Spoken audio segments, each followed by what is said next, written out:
Imagine you're walking along a beach. It's quiet, maybe a little misty, and you're just looking for driftwood or shells. And then you see a running shoe washed up on the sand. Something you've probably seen 100 times. Exactly. It looks like any other piece of trash from the ocean. But then you get closer, and you realize there's still a foot inside it. And then imagine that happening again and again, over 20 times, all in the same general part of the world, a coastal area that stretches across 2 different countries. That is the very real and very unsettling situation that has been unfolding in the Salish Sea for more than a decade.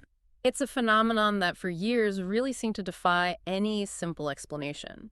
We're talking about the waters that border British Columbia in Canada and Washington State in the U.S. And since August of 2007, the official count of these detached feet has climbed to, over 20 confirmed cases? At least. It reads like something out of a thriller, but it's all completely factual. So today we're going to get into a meticulous analysis of this.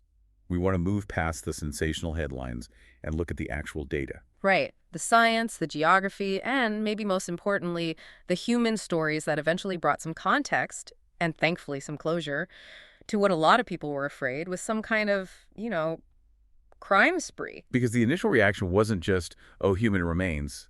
That happens, sadly. Coastal areas do deal with that, yes. Maritime accidents, missing persons cases. But what made this so unique, what made it a genuine phenomenon, was the specificity. It was always feet. Overwhelmingly feet, and almost always they were inside a modern, buoyant running shoe or a hiking boot, all found across this huge but very specific stretch of coast. Which raises the immediate question, why just the feet? And why so many, all of a sudden? That's the pattern that started this whole thing that demanded a real forensic explanation, and it started with that very first discovery. August 20th, 2007. Right. On Jedediah Island in British Columbia, a young girl, visiting from Washington, finds a size 12 Adidas sneaker. And inside, still in its sock, is a man's right foot. That single find didn't just start a local police case. It kicked off a mystery that would cross borders and last for well over a decade. Okay, so let's start by grounding this in the hard facts. The sheer scale, the geography of it all. To really get what authorities were facing, you have to understand the numbers. And the numbers are pretty startling when you lay them out, especially in a time frame of just over 15 years. The complete data up through 2023 shows at least 24 confirmed finds. And it's not just a Canadian thing. Not at all. As of September 2018, the count was 15 feet in British Columbia and 5 in Washington State.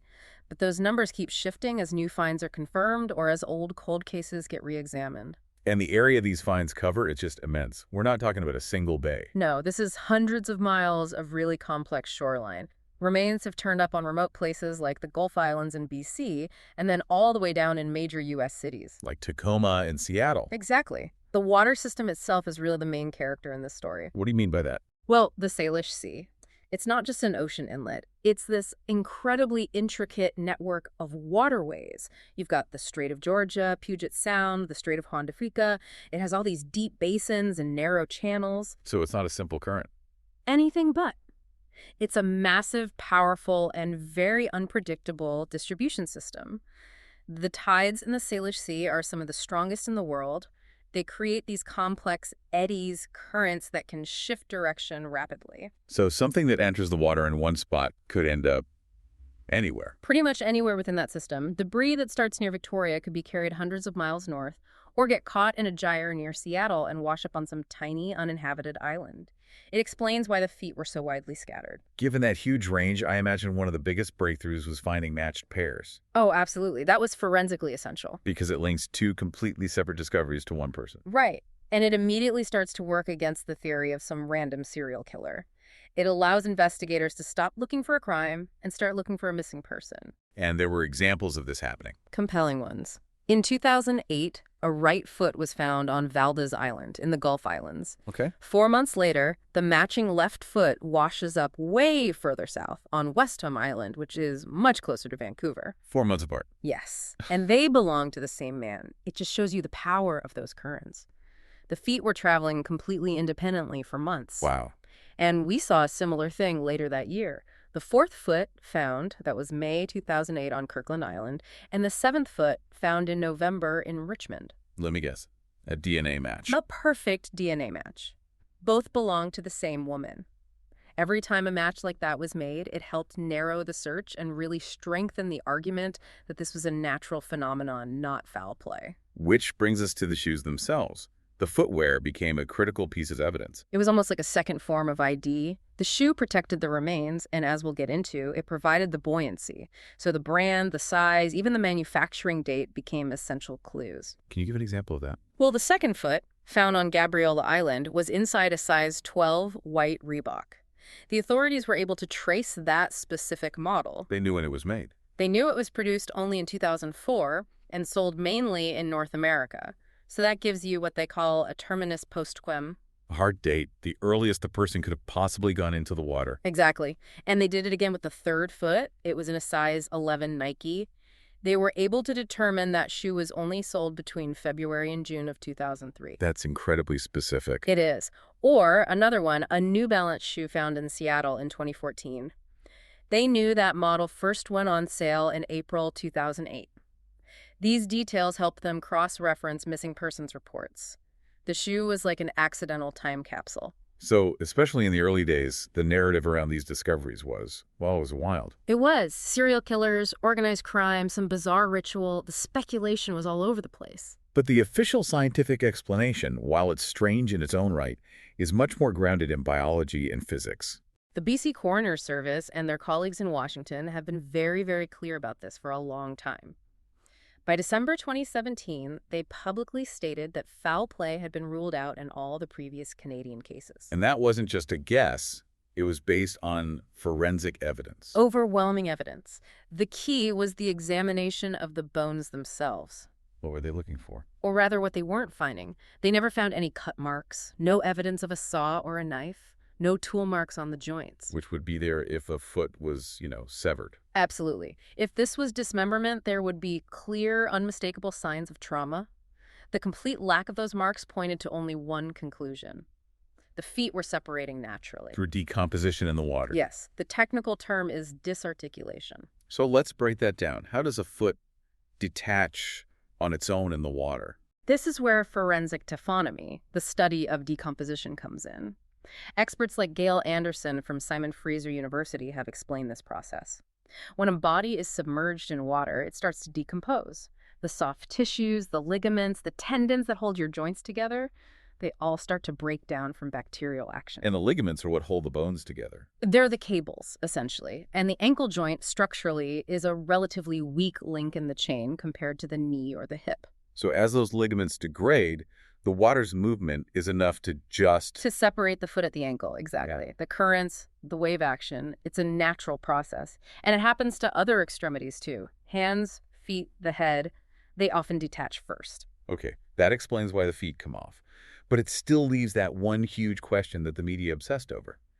If hands and heads also detach, why are we finding dozens of feet, but almost never anything else? And that is the absolute heart of this whole thing. It's the paradox. This is where the physics of buoyancy and really modern manufacturing becomes so important. Because normally those other parts would just sink. They would. An extremity on its own is typically denser than water. It sinks to the bottom where it's quickly consumed by marine life. Crabs, fish, scavengers, they don't last long. So a foot should sink, too. It should. But the one element that changed everything, the thing that turned this natural process into a public phenomenon, is the modern running shoe. The shoe is the game changer. It serves three functions. First, it's a physical shield. It protects the foot from being immediately eaten by scavengers. Right. Second, and this is the most critical part, it acts as a flotation device. Modern sneakers and hiking boots are made of these lightweight synthetic materials. The soles have these complex rubber designs and, crucially, air-filled polymer foams. Like the stuff in the midsole. Exactly. EVA foam. It's basically just millions of tiny plastic-encased air bubbles. So when the foot detaches, air gets trapped in the sole, in the padding, in the shoe's structure. And that's enough to make it float. That trapped air, combined with the natural buoyancy of the synthetic materials themselves, creates just enough lift to make the whole package, the shoe, the sock, and the foot, float to the surface and get carried by the currents. So the shoe isn't just protecting the foot, it's completely changing its physical properties in the water. It's a perfect storm of modern chemistry and natural biology. The shoes made after, say, the mid-90s are structurally so different from the old leather boots or canvas sneakers. They're built to last and they're built to float. But I still have to wonder, even with that really solid explanation, it doesn't quite explain the why so many. If this is just a natural thing, why did it seem to start in 2007? Is the sheer number not suspicious? That's the question that really fueled the initial confusion. The volume is anomalous. That police officer's comment that finding one foot is 1,000,000 to 1, that really highlights how unusual the frequency is. So what's the theory? It suggests that either there was a higher concentration of bodies entering the water in that region around that time, or, and this is the more accepted theory, the recent boom in highly buoyant footwear dramatically increased the chances of finding them. So people's feet were probably always disarticulating in the Salish Sea, but they just sank to the bottom. Until we all started wearing sneakers made with these advanced air-filled foams, the phenomenon isn't new, the detection is new. The victims were often people who'd been missing for years, but their remains were preserved and carried by their shoes until the currents finally pushed them ashore. And while the science gives us a very clean explanation for the how, it's so important that we keep the perspective here. Behind every one of these discoveries, there is a person and a family that has been dealing with a terrible tragedy. Absolutely. That sense of sympathy and respect has to be central. The whole point of the forensic work is to bring closure.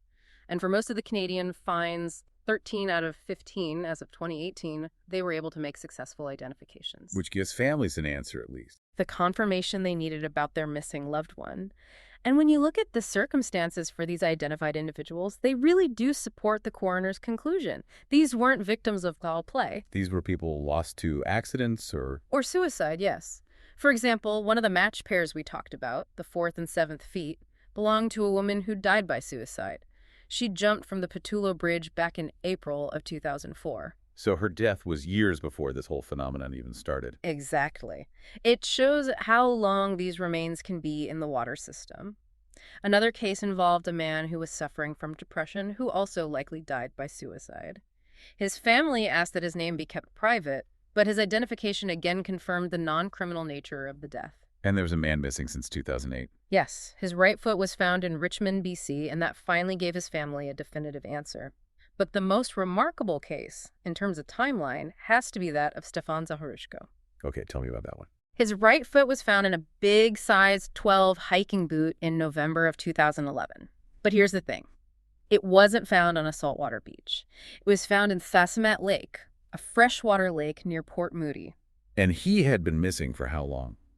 The BC Coroner Service identified him as a local fisherman who had been missing since 1987. 24 years. 24 years. It's an incredible amount of time. The fact that he was in fresh water and protected by that really sturdy hiking boot, it just shows how well remains can be preserved under the right conditions. The ability to solve these cold cases has to be connected to advances in forensic science. Oh, absolutely. Especially with advanced DNA and what's known as genetic genealogy. This is a huge shift for unidentified persons cases, right? It's monumental. Standard DNA testing relies on matching a profile to an existing database, like the FBI's CODIS system. Which has DNA from convicted criminals and missing persons. Right. But if the person's profile isn't already in that system, the trail just goes cold. Genetic genealogy is different. How's that work? It uses DNA to find distant relatives, second, third, even fourth cousins, who voluntarily put their DNA into public ancestry databases. Like the ones you use to find your family tree. Exactly. Investigators upload the DNA from the unidentified remains, and then genealogists build these incredibly complex family trees, working backward and forward through generations until they can pinpoint who the person is. It's a true game changer. And this technology has been used in these cases. Yes, with the case of Jeff Sertel, he went missing from Mission, BC, back in April 2007. His foot was actually one of the very first discoveries in the series, found in Washington in 2008. But it took until 2025 to identify him. 17 years.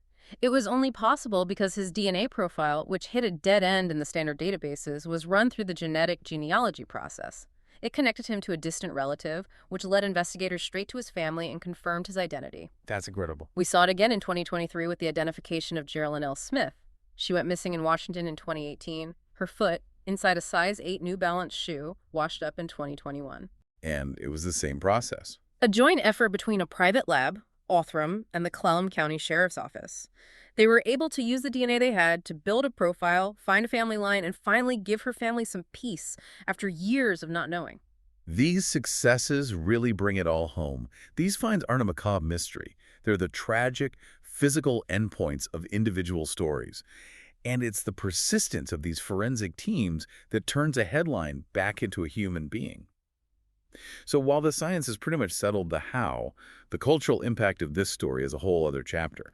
The sheer number of finds after 2007 created this immediate and intense global media frenzy. It was driven by what one scientist called a morbid fascination, and you can see why. The story really took off after the fifth and sixth feet were found so close together in 2008. It was just so bizarre. Feet in sneakers, washing ashore one by one. It was irresistible for news outlets all over the world. It went from a local BC story to a global mystery almost overnight. I remember seeing headlines everywhere. It wasn't just North American news. Not at all. Australia's Melbourne Herald Sun, the UK's Guardian, even the Cape Times in South Africa, they all covered it. And it crossed over into pop culture. I mean, David Letterman was talking about it on his show. Right. He was asking Canadian audience members about the floating feet. When it hits late-night TV like that, you know it's penetrated the public consciousness. It had become this strange shorthand for unsolved mystery.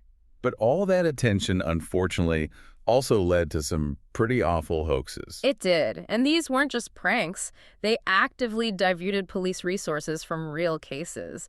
The RCMP called them despicable. The most famous one was near Campbell River, right? Yes, in June 2008 on Tyee Spit. A call comes in about another foot. But when the officers got there, they found an animal paw, probably from a bear, that someone had deliberately put inside a sock and a shoe. And they even tried to make it look real. They stuffed it with dried seaweed to mimic the look and feel of decomposed remains. The RCMP had to launch a full investigation just to deal with that one deliberate hoax. And there were others. A less malicious one, maybe, but still a waste of time. In 2011, after the 11th real foot was found, somebody left running shoes filled with raw meat on Oak Beach. Just a tasteless joke, probably. Most likely. But authorities still have to respond fully, just in case. It's also important to point out that while the post-2007 cluster was new, finding limbs in this area isn't an entirely new thing. Not at all. This historical context is key. It shows the basic physical processes have always been happening. There's a place in Vancouver named for it, isn't there? Leg and Boot Square, named after a discovery way back in 1887. A detached leg, likely in a heavy boot of that era, was found, creating this local mystery that became part of the city's folklore. Can you imagine trying to investigate that in 1887? No DNA, no real forensic science. It would have been impossible. The police would have had very little to go on other than maybe the type of boot. That limb likely stayed unidentified forever, becoming a landmark instead of a solved case. And there was another one in the early 20th century. A 1914 report in the Vancouver Sun. A human leg in a high boot was found on a beach near the Salmon River.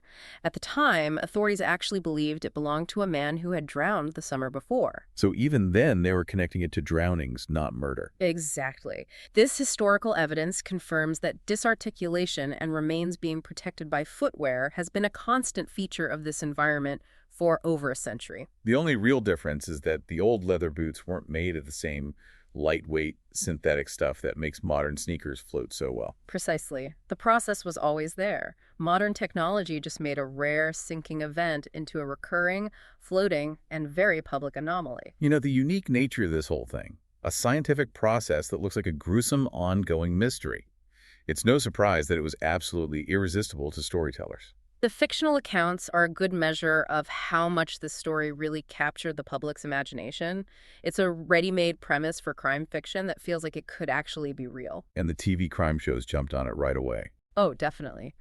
The show Bones, which is all about forensic anthropology, they did an episode in 2011 called The Feet on the Beach. They had their characters investigating 8 pairs of detached feet found near the U.S.-Canada border. And they actually incorporated the real science into it? They did. They talked about the sneakers providing protection and buoyancy, but then they wove their own fictional, very complex story around it. Another show, Rizzoli Isles, they also referenced it, didn't they? They did in 2015. Their episode was called Footloose, and it had a shot of a map showing the real Salish Sea discovery sites.